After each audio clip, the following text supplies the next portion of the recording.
Morning students. आज मैं आप लोगों को पढ़ाने वाला हूँ कूलम्ब्स लाइन वेक्टर फॉर्म। देखो कूलम्ब्स लाइन वेक्टर फॉर्म, ठीक है।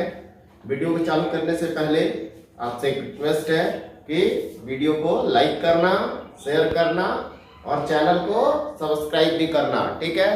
ज्यादा से ज्यादा वीडियो को शेयर करें, वीडियो पूरा कंप्लीट देखें, ठीक है। जितना ज्यादा आप वीडियो को प्रमोट करोगे उतना ज्यादा मैं आप लोगों को वीडियो बना बना के अच्छे अच्छे वीडियो लेकर आऊंगा। थैंक यू दोस्तों, ठीक है। तो मैं वीडियो को स्टार्ट करता हूं, ठीक है।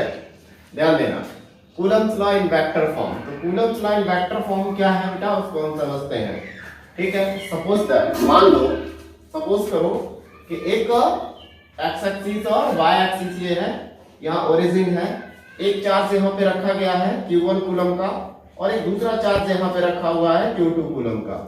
अब हमें क्या करना है, ये दूसरा चार्ज है, क्लियर। तो हम जानते हैं कि यदि Q1 और Q2 दोनों ही पॉजिटिव हो तो एक दूसरे को रिपेल करेंगे, नेगेटिव हो तो अट्रैक्ट करेंगे। मान लिया कि जिस पॉइंट पर, सपोज दैट कि जहां ये चार्ज Q1 रखा हुआ है, पॉइंट ए, इस जगह का नाम पॉइंट ए मान लेते हैं, इसकी position vector with respect to origin R1 है, ठीक है। और जहां पर ये पॉइंट बी पर Q2 चार्ज रखा हुआ है, इसका पोजीशन वेक्टर ओरिजिन के रिस्पेक्ट में R2 है, क्लियर है। इसकी पोजीशन वेक्टर R1 और इस पॉइंट की पोजीशन वेक्टर R2 हो गई, ठीक है। एनसीईआरटी में आपको जो कूलम्ब्स लाइन वेक्टर फॉर्म दिया गया है वो दूसरे ढंग से दिया गया है, ठीक है। लेकिन आप इस तरह पढ़ते हो तो आपको सबसे बेहतर ढंग से समझ में आएगा। तो क्या बेटा, हम जानते हैं Q1 पर Q2 क्या करेगा, एक फोर्स अप्लाई करेगा, ठीक है दोस्तों। आपको आ रहा समझ में, Q1 पर Q2 एक फोर्स अप्लाई करेगा जिसका डायरेक्शन, ठीक है, क्या होगा, BA डायरेक्शन में होगा। और इस फोर्स को हम F12 कह सकते हैं और इसको क्या पढ़ते हैं, force on one due to two. और हम यहाँ क्या कह सकते हैं, force on Q1 due to Q2। और उसी तरह Q1 भी Q2 पर एक फोर्स लगाएगा जिसका डायरेक्शन इधर होगा, ठीक है ना। इस फोर्स को हम क्या नोटेशन दे सकते हैं, इस फोर्स का नोटेशन दे सकते हैं F21। इसको क्या पढ़ेंगे, इसको रीड क्या करेंगे, force on 2 due to 1, force on Q2 charge due to Q1 charge. Clear, कोई कंफ्यूजन नहीं ना, ठीक है। अब देखो जो मेन कंफ्यूजन इसमें बच्चों को आती है वो क्या अराइज होती है, क्या प्रॉब्लम्स आता है बच्चों को। तो देखो अक्सर बच्चे Coulomb's law in vector form में कंफ्यूज हो जाते हैं। क्यों कंफ्यूज हो जाते हैं, किसी की एनसीईआरटी ने जो एक्सप्लेनेशन दिया है, और मैंने देखा है बहुत सारे यूट्यूब पर यूट्यूबर्स जो इसको एक्सप्लेन करते हैं वो सही से एक्सप्लेन नहीं कर पाते इस कूलम्ब्स लॉ वेक्टर फॉर्म को। तो कूलम्ब्स लॉ वेक्टर फॉर्म को आपको समझने के लिए क्या करना है, यदि मैं फोर्स F12 को राइट करूं, ध्यान देना, तो मैं क्या लिख सकता हूं कि 1/4 pi epsilon not Q1 Q2 upon में क्या बेटा, तो अपॉन में फोर्स ऑन इसके कारण है, Q2 के कारण। तो वहां से डिस्टेंस क्या होगा, तो ये हो जाएगा हमारा डिस्टेंस, क्या लिया जाएगा, ध्यान दो, force on Q1 due to Q2 है। डिस्टेंस क्या लेंगे, B से A, चाहे AB का है चाहे BA का है, कोई फर्क नहीं पड़ता, BA का स्क्वायर। क्लियर है क्या, अच्छा ठीक, BA का स्क्वायर। बट बेटा सोचने वाली बात ये है, ठीक है, थिंक क्या करना है आपको कि ये जब ये वेक्टर फॉर्म में इसका LHS वाला पोर्शन वेक्टर फॉर्म में लिखा हुआ है, तो इसका RHS का पोर्शन भी क्या होना चाहिए, वेक्टर फॉर्म में होना चाहिए।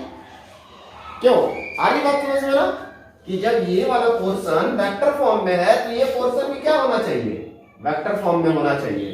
तो यदि ये पोर्शन वेक्टर फॉर्म में नहीं है, स्केलर फॉर्म में है, तो यदि किसी तरह से मैं इस फोर्स के डायरेक्शन का जो यूनिट वेक्टर हो, इस फोर्स के डायरेक्शन का जो यूनिट वेक्टर हो, उस यूनिट वेक्टर से इसमें मैं मल्टीप्लाई कर दूं तो ये वेक्टर बन जाएगा।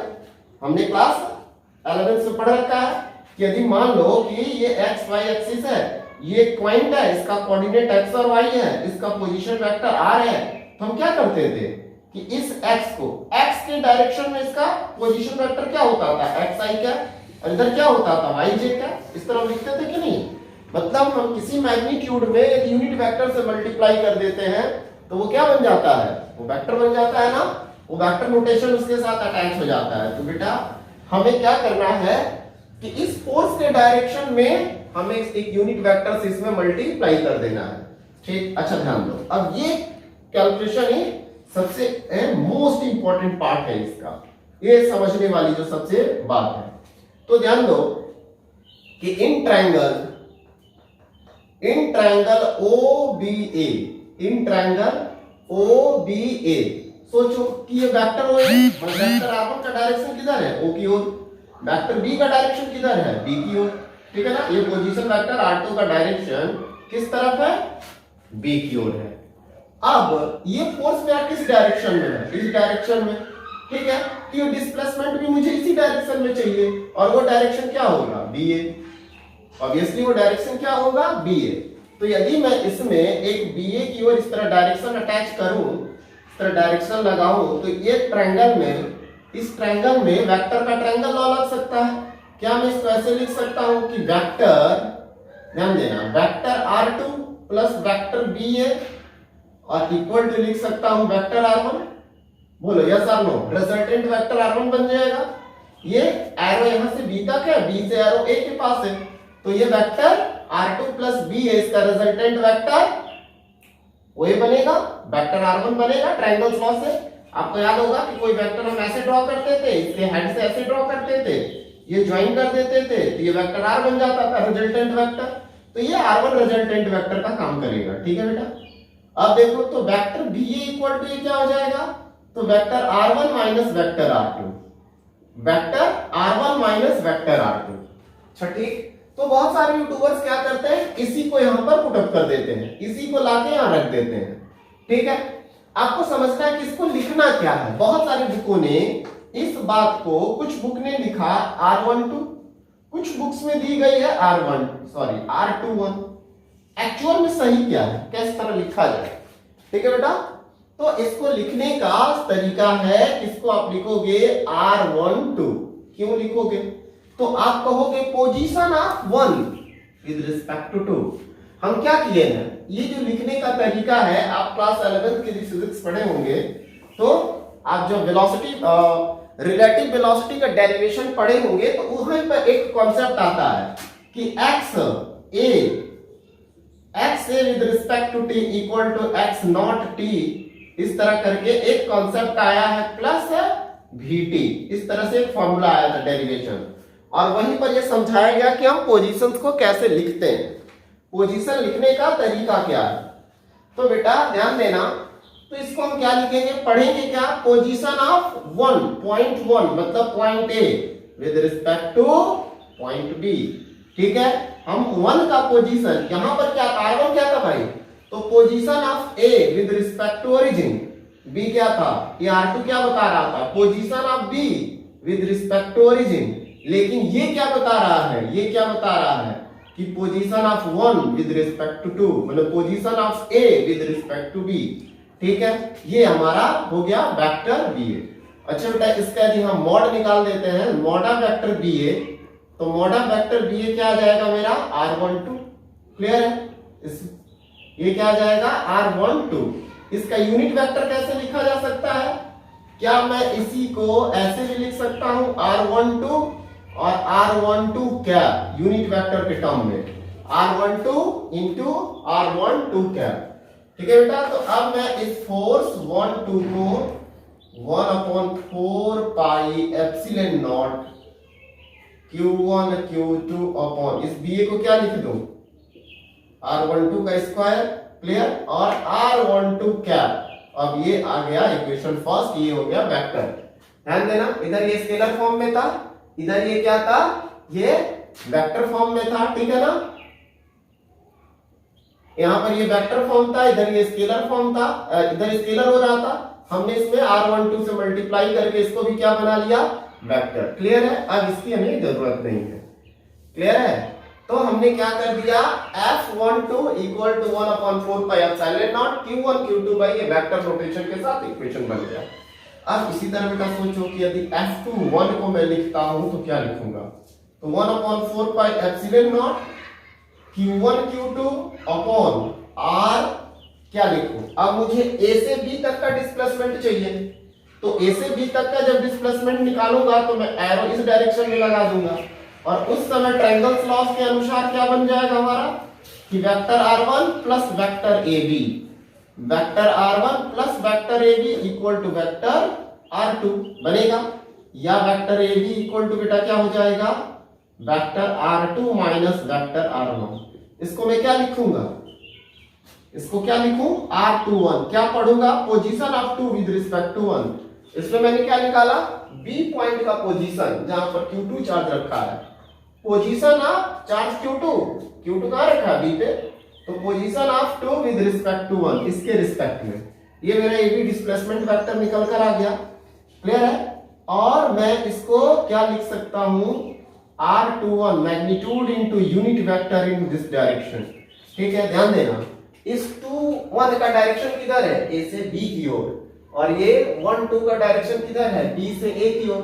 तो जब मैं ये फोर्स लिखूंगा तो डिस्प्लेसमेंट b से a लिखूंगा, जब मैं ये फोर्स लिखूंगा तो डिस्प्लेसमेंट a से b की ओर लिखूंगा। क्लियर है ना। तो बेटा यहां पर मुझे क्या लिख देना है r21, और ये हो गया r21 क्या, यूनिट वेक्टर से मल्टीप्लाई करने से क्या बेनिफिट है कि इसके साथ एक डायरेक्शन एसोसिएट हो गया, बट इसके मैग्नीट्यूड में कोई फर्क नहीं पड़ा। आपने एक कॉन्सेप्ट पढ़ा है कि एक वेक्टर ए है, ठीक है, जस्ट इसके अपोजिट यदि एक वेक्टर में ड्रॉ करूं जो मैग्नीट्यूड में इसके इक्वल हो, डायरेक्शन में अपोजिट हो, तो क्या मैं इसको माइनस वेक्टर ए बोल सकता हूं, माइनस वेक्टर ए।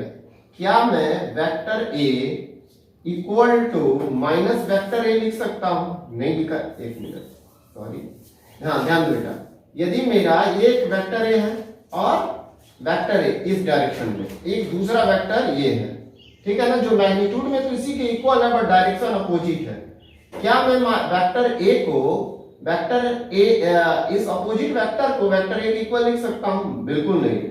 ठीक है ना, मैग्नीट्यूड इक्वल है लेकिन डायरेक्शन अपोजिट है, जिसकी वजह से हम दोनों को इक्वल नहीं लिख सकते, मतलब कि vector A not equal to vector B होगा। अच्छा, वेक्टर बी को इक्वल लिखना हो तो मुझे क्या करना पड़ेगा, equal to minus vector B मैं लिख सकता हूं, इसका मतलब कि मैं इसको माइनस वेक्टर ए लिख सकता हूं। क्लियर है क्या। इस वेक्टर बी को हम लिख सकते हैं क्या माइनस वेक्टर ए। ठीक है, कोई वेक्टर है उसका डायरेक्शन अपोजिट हो जाए तो उसको हम माइनस वेक्टर ए लिख देते हैं। ध्यान से देखो, ये जो तुम्हारा वेक्टर r12 है, r12 क्या इसके इक्वल r21 लिखा जा सकता है, नहीं, दोनों का मैग्नीट्यूड तो इक्वल है बट डायरेक्शन अपोजिट है, और माइनस साइन लगाने के बाद इस वेक्टर का डायरेक्शन उलट जाता है, उल्टा हो जाता है। जैसे भी मैं आपको समझाया कि यदि कोई वेक्टर ए इस डायरेक्शन में है, ठीक है, और इसका डायरेक्शन में उल्टा कर दूं तो इसको लिख सकता हूं माइनस वेक्टर ए। ये ए था, इसको मैं लिख सकता हूं माइनस वेक्टर ए। ठीक है ना, मैंने किसी वेक्टर का डायरेक्शन यदि अपोजिट कर दिया जाए तो उसके आगे माइनस आ जाता है। तो सोचो ए से बी की तरफ वेक्टर था, माइनस लगा दूंगा तो बी से ए की तरफ हो जाएगा। ठीक, इसी तरह इसका यूनिट वेक्टर भी लिखा जा सकता है कि r12 क्या इक्वल टू माइनस r21 क्या। क्लियर है। अब बेटा इस माइनस को इधर ट्रांसफर कर दूं तो इस r21 की प्लेस पर मैं लिख सकता हूं 1/4 pi epsilon not q1 q2 upon r21 का स्क्वायर, r21 का स्क्वायर, और क्या लिख सकता हूं माइनस r12 क्या। ठीक है, ये बात समझ में आई। मैं ये जो डायरेक्शन है इस डायरेक्शन को क्या कर दिया माइनस साइन के साथ लगा दिया। अब देखो, अच्छा ये तो दोनों ही मैग्नीट्यूड है, इसको चाहे r12 स्क्वायर लिखो चाहे r21 स्क्वायर लिखो, कोई फर्क नहीं पड़ता। ठीक है, अब बताओ इस माइनस को मैं आगे ला दे रहा हूं, minus 1/4 pi epsilon not q1 q2 upon r21 का स्क्वायर, और यह क्या हो गया बेटा r12 क्या। आ रहा है दोस्तों समझ में, क्लियर है। ठीक है, और इस इक्वेशंस को इसको मैं थर्ड मान ले रहा हूं। अब इक्वेशन फर्स्ट और थर्ड में यदि मैं इसके इस पोर्शन को, ये और ये दोनों इक्वल है, ये दोनों इक्वल है, तो क्या मैं f21 को इक्वल टू माइनस और इसको क्या f12 लिख सकता हूं। ठीक है, इक्वेशन फर्स्ट से मैं इसकी वैल्यू यदि इस पे पुटअप करता हूं तो इसको f12 लिख सकता हूं। तुम्हें सब समझ में आ रहा होगा, ये कंफ्यूजन में मत पड़ना कि सर ये वाला वैल्यू तो दोनों की अलग अलग है, तो कोई बात नहीं है ना भाई, ए बी का मैग्नीट्यूड और बी ए ये तो इक्वल ही ना होगा भाई, A B equal to B A होगा, mod of vector B A equal to mod of vector A B, magnitude तो दोनों का इक्वल होगा। ठीक है, तो यहां पर हमारा एक रिजल्ट निकल कर आ गया। ये रिजल्ट हमें क्या दे रहा है, क्या इन्फॉर्म कर रहा है, ये बता रहा है कि यहाँ पे दो फोर्सेस हैं। इस रिजल्ट से जो हमने कूलम्ब्स लाइन वेक्टर फॉर्म पढ़ा, ये हमें क्या इंफॉर्मेशन दिया, here is a two forces, यहाँ दो फोर्सेस हैं जो मैग्नीट्यूड में इक्वल है, डायरेक्शन में अपोजिट है। क्या क्या इंफॉर्मेशन मिला, ध्यान देना, क्या वो कितनी फोर्सेस हैं, टू फोर्सेस, मैग्नीट्यूड में इक्वल एंड डायरेक्शन में अपोजिट। अच्छा, वो दोनों फोर्सेस एक ही चार्ज पे लगे हैं कि डिफरेंट चार्ज पे लगे हैं। एक और बहुत ही वेरी वेरी इंपॉर्टेंट पॉइंट, ये जो फोर्सेस हैं F12 और F21 एक ही चार्ज पे हैं कि डिफरेंट चार्ज पे हैं, तो बेटा ये दोनों अलग अलग चार्ज पे लगे हैं। एक लगा है Q1 पे तो दूसरा वर्क कर रहा है Q2 पे, ठीक है ना, एक एक्टिंग कर रहा है Q1 पर और इसका फोर्स, इसके कारण जो फोर्स है वो वर्क कर रहा है Q2 पर। तो यहाँ पर दो फोर्सेस हैं, दो अलग अलग चार्जेस पे लगा हुआ है, इसकी वजह से ये एक्शन रिएक्शन पेयर की तरह बिहेव कर रहा है। It is action reaction pair, clear. अच्छा, अब एक और मोस्ट इंपॉर्टेंट बात की फोर्स का डायरेक्शन कैसे पता करते हैं, how to we can find out the direction of mutual forces of electrostatic mutual forces. ये म्यूचुअल फोर्सेस है बेटा, यहाँ दो फोर्सेस है जो मैग्नीट्यूड में इक्वल है, डायरेक्शन में अपोजिट है। ठीक है, यदि आपको मैं कहूं कि मेरे पास एक 2 कूलम का यहाँ चार्ज है, एक 3 कूलम का यहाँ चार्ज है, मैं कहूं आपसे कि इन दोनों के बीच फोर्स का डायरेक्शन कैसे पता करोगे, कैसे पता चलेगा, तो ध्यान दो, करोगे क्या, दोनों चार्ज को पहले मिलाओगे, दोनों चार्ज के सेंटर्स को ज्वाइन कर दोगे, और रूल्स क्या कहता है, force acting along the line joining. ध्यान से सुन लो फिर से, यहां जो इलेक्ट्रोस्टैटिक फोर्स वर्क करता है, एक्ट करता है अलोंग द लाइन